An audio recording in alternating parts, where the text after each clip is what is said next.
Si vous êtes passionné par le football européen, les coulisses du mercato, abonnez-vous dès maintenant à la chaîne, activez la cloche des notifications et laissez un like pour soutenir notre travail. L'actualité brûlante concerne aujourd'hui Dino Dick Andrich, plus connu sous le nom d'Andrich, prêté à l'Olympique lyonnais, et une déclaration majeure de Joan Laporta, président du FC Barcelone, qui pourrait complètement redessiner le futur de ce jeune prodige brésilien. Joan Laporta frappe fort, Andrich au Barça? En pleine campagne présidentielle, Joan Laporta a affirmé dans une interview que s'il était réélu président du FC Barcelone, il ferait tout pour s'assurer que Andrich rejoigne le club à la fin de son prêt à Lyon, prévu en juillet 2026. Cette déclaration a immédiatement créé une onde de choc dans le football espagnol et européen. Pour le public et les supporters du Barça, il s'agit d'un signe fort. Laporta veut montrer qu'il est capable de ramener de jeunes talents prometteurs et de construire une équipe compétitive sur le long terme. Mais cette annonce est aussi un message clair à la direction du Real Madrid et aux autres clubs européens. Barcelone est prêt à intervenir rapidement et à offrir un projet concret à Andrich. Le parcours d'Andrich à Lyon, tremplin ou vitrine? Andrich a été prêté cet hiver par le Real Madrid à l'Olympique lyonnais pour gagner du temps de jeu et s'adapter au football européen. Ses premières semaines ont été spectaculaires. Début fulgurant. Décisif dès ses premiers matchs, avec des passes et des accélérations remarquables. Auteur d'un triplé spectaculaire fin janvier, qui a fait sensation auprès des supporters et des médias. Capacité à éliminer plusieurs adversaires dans un même mouvement, démontrant son explosivité et son intelligence de jeu. Phase d'adaptation. Contre les équipes du haut de tableau, comme Lille ou Strasbourg, son influence a parfois été limitée. L'implication défensive critiquée par certains observateurs, notamment l'ancien gardien lyonnais Nicolas Puydebois, qui a souligné que le jeune Brésilien devait encore progresser dans l'effort collectif. Quelques difficultés pour peser sur les défenses bien organisées et agressives. Malgré ces critiques, Lyon a rempli son rôle en offrant à Andrich un cadre compétitif européen et une exposition médiatique importante. Ces mois à Lyon constituent une étape clé dans sa formation, lui permettant de découvrir les exigences tactiques et physiques du football professionnel de haut niveau. Real Madrid, observation et stratégie. Au Real Madrid, Andrich est considéré comme un joyau stratégique. Le club suit de près son prêt à Lyon et sait parfaitement quelle valeur potentielle représente ce joueur. Le problème pour Madrid est simple, intégrer Andrich à l'équipe première est compliqué. La concurrence offensive est énorme, avec des joueurs comme Kylian Mbappé, Vinicius Junior et Rodrigo, et chaque minute de jeu est chèrement disputée. Madrid est donc confronté à plusieurs choix.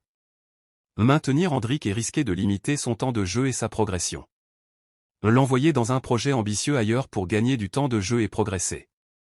Surveiller l'évolution de son prêt à Lyon pour décider de son retour ou de sa vente future. La déclaration de Laporta pourrait compliquer la stratégie madrilène, car elle affirme publiquement l'intérêt de Barcelone et met la pression sur Madrid et sur l'entourage du joueur. Barcelone, un plan clair de Laporta. La déclaration de Joan Laporta ne se limite pas à un effet de communication. Elle révèle plusieurs intentions stratégiques.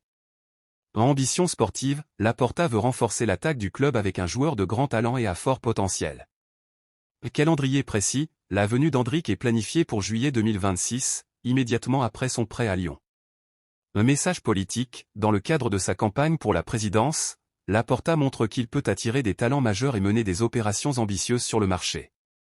Cette annonce place Andrich au centre du mercato estival 2026 et pourrait déclencher une véritable bataille entre plusieurs clubs européens pour le recruter. Scénario possible pour Andrich. Avec cette déclaration, plusieurs scénarios se dessinent. Andrich rejoint Barcelone. Un projet clair et structuré, encadrement tactique strict, progression planifiée. L'intégration dans une équipe ambitieuse, avec un rôle central à moyen terme.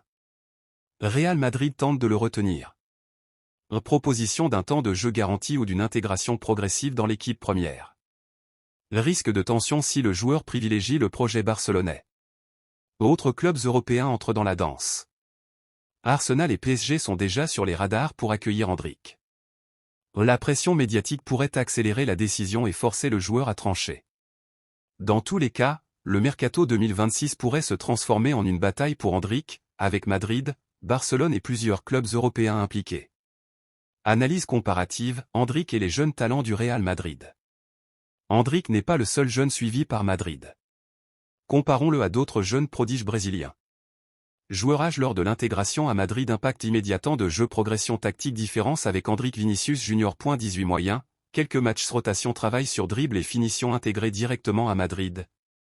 Moins de prêt extérieur, Rodrigo 18 moyen, rotation, travail sur pressing et collectif, prêt moins long, intégration rapide, Endrick 17-18, spectaculaire à Lyon, prêt complet, besoin de travail sur le repli et collectif, prêt formateur, futur potentiel très élevé.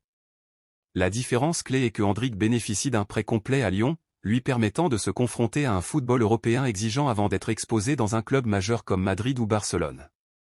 Analyse tactique du rôle au Barça. Si le transfert se concrétise, Endrick pourrait évoluer de plusieurs façons. Ailier gauche ou droit, exploitation maximale de sa vitesse et de sa capacité à attaquer la profondeur. Faux neuf, décrochement pour combiner avec les autres attaquants et créer des espaces. Rotation offensive, pressing constant sur les défenseurs, transition rapide. L'objectif de Barcelone serait de le transformer en un attaquant complet, capable d'intervenir dans toutes les situations offensives et de s'intégrer dans un collectif exigeant. Impact stratégique pour le Real Madrid. Le Real Madrid suit ce dossier avec beaucoup d'attention. Madrid reste propriétaire du joueur et peut envisager un retour ou une vente future. La valorisation financière pourrait être élevée si le joueur confirme son potentiel au Barça. Le club doit équilibrer le risque sportif, perdre un prodige, et le bénéfice stratégique, valorisation financière et réputation sur le marché des jeunes talents. Cette situation montre comment la gestion des jeunes joueurs à Madrid combine tactique sportive et stratégie financière. Conclusion, Endrick, un feuilleton mercato majeur. La déclaration de Joan Laporta place Endrick au centre d'un des dossiers les plus suivis de l'été 2026. Pour le Real Madrid, c'est un moment stratégique, faut-il tenter de retenir le joueur ou accepter qu'il rejoigne Barcelone dans un projet ambitieux?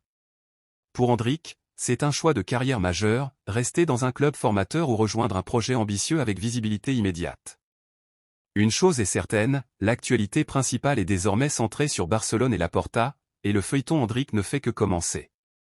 Si vous voulez suivre minute par minute toutes les révélations, les réactions de Madrid, Lyon et Barcelone, ainsi que les détails financiers et tactiques de ce futur transfert, abonnez-vous dès maintenant, activez les notifications et dites-moi en commentaire. Endrick doit-il rejoindre Barcelone en juillet 2026, ou rester un atout stratégique pour le Real Madrid?